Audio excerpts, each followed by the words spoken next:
Preste atenção nesta aeronave. Veja esse disco gigante em cima dela. Esse disco de 9 metros de diâmetro faz desta máquina uma das aeronaves mais valiosas do mundo. Vale 350 milhões de dólares, mais que 3 caças F-16 juntos.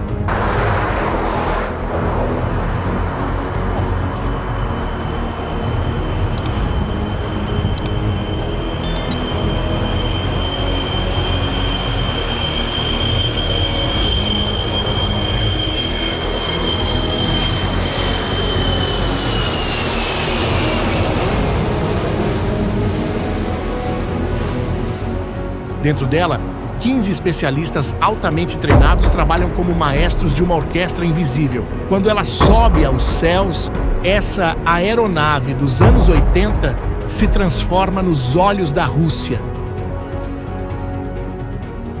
Ela pode ver tudo num raio de 650 quilômetros. Cada míssil, cada drone, cada aeronave inimiga, nada escapa desses olhos eletrônicos.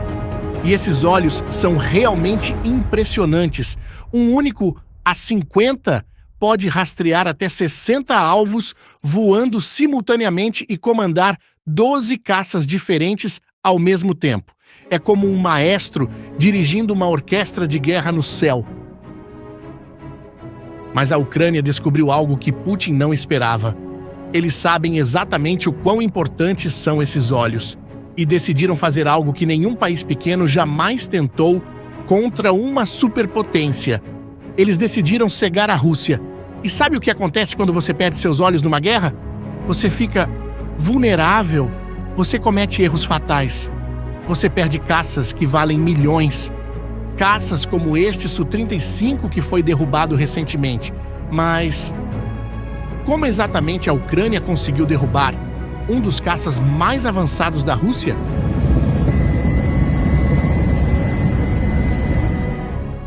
A resposta está diretamente ligada àquela aeronave com o disco gigante que você viu no início do vídeo.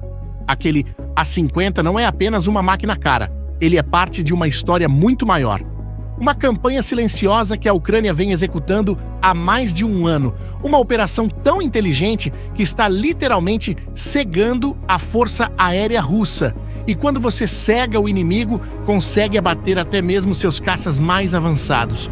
Tudo começou em fevereiro de 2023, na Bielorrússia.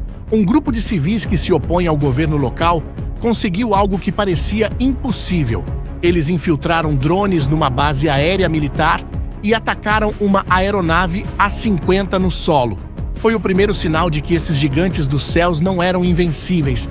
Mas a Ucrânia percebeu algo muito mais profundo naquele ataque. Eles descobriram que a Rússia tinha uma fraqueza crítica. A Rússia só tinha 16 dessas aeronaves quando a guerra começou.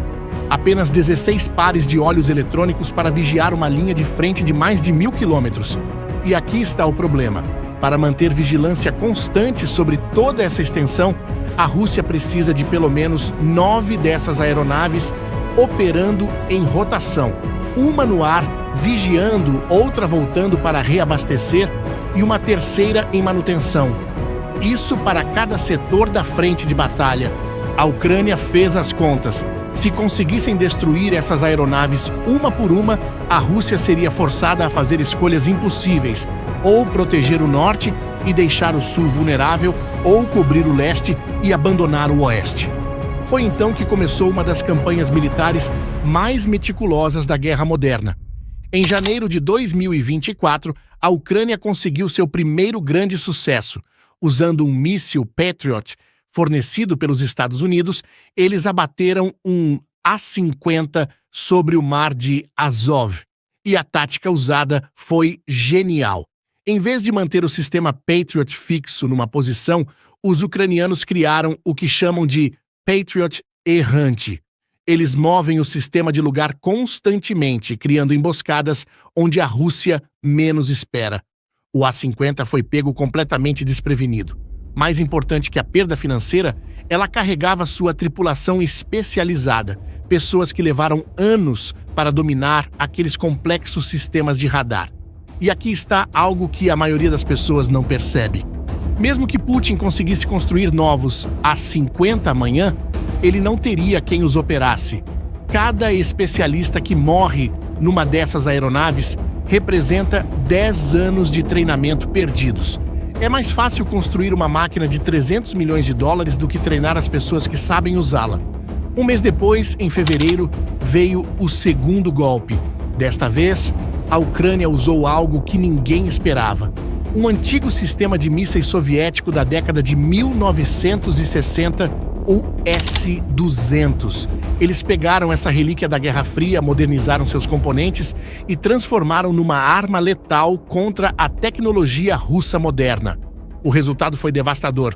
Outro A-50 destruído, 10 tripulantes mortos, incluindo 5 oficiais de alta patente.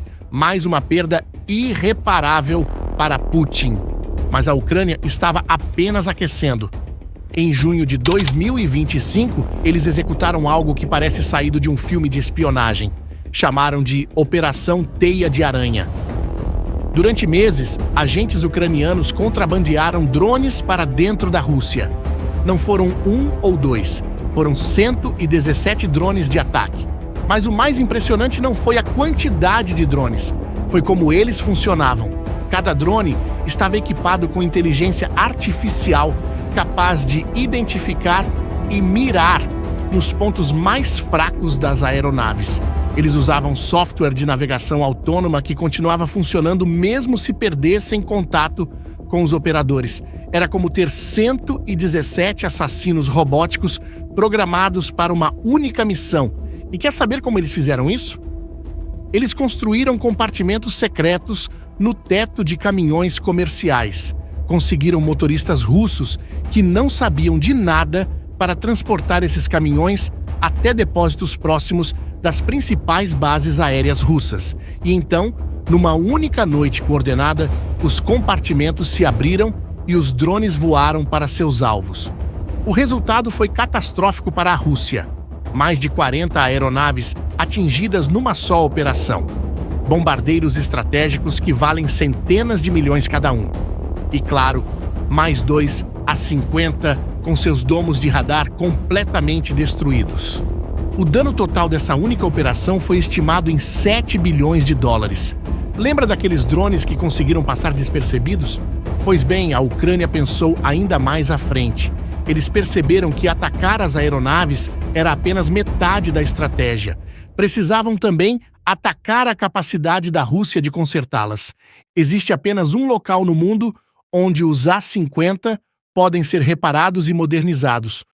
Uma fábrica na cidade de Taganrog, na Rússia. É como se fosse o hospital especializado dessas aeronaves. Sem essa fábrica, qualquer A-50 danificado vira sucata permanente.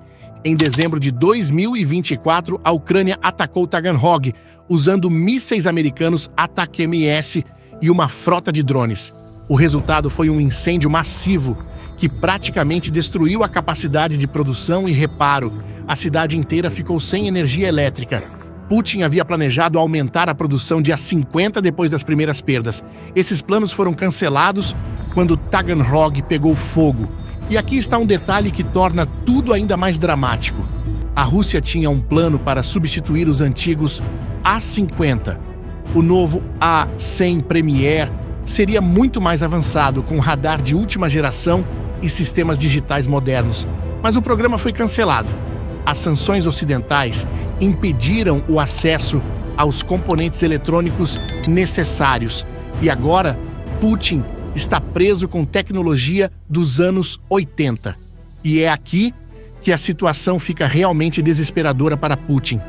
Hoje, segundo a inteligência ucraniana, restam entre 2 e 4 A-50 em condições de voo. Talvez apenas 2 ou 3. E com essa pequena quantidade, Putin enfrenta uma escolha impossível todos os dias.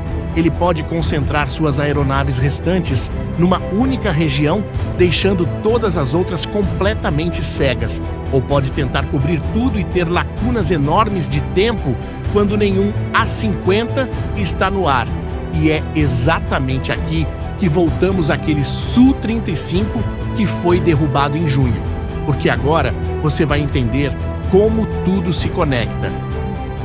Esse caça valia 85 milhões de dólares. Era um dos mais modernos da Rússia, capaz de voar a mais de 2 vezes a velocidade do som.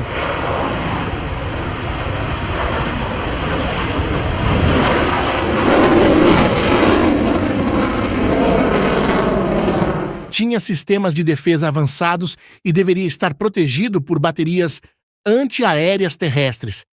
Mas então, como um míssil ucraniano conseguiu acertá-lo? Como uma das aeronaves mais sofisticadas da Rússia foi derrubada tão facilmente? A resposta é simples. Nenhum A-50 estava vigiando aquela região quando o míssil foi disparado. Os olhos da Rússia estavam voltados para outro lugar, ou simplesmente não existiam mais. O Su-35 voava cego. Não sabia que um míssil mortal estava vindo em sua direção até ser tarde demais.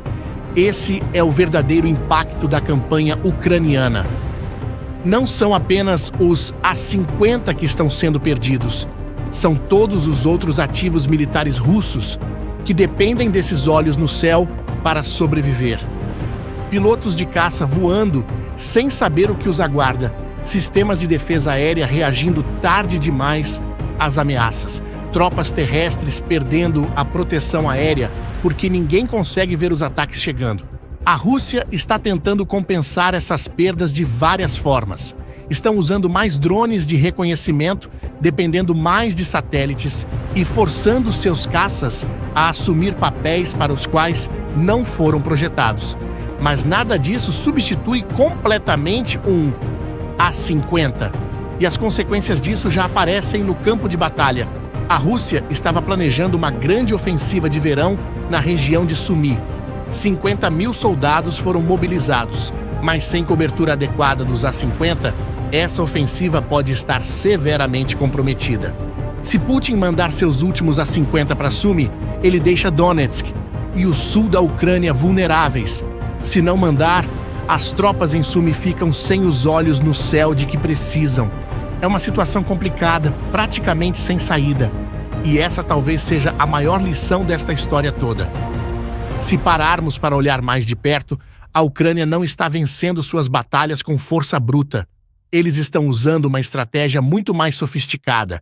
Identificam o ponto fraco mais crítico do inimigo e atacam com precisão cirúrgica.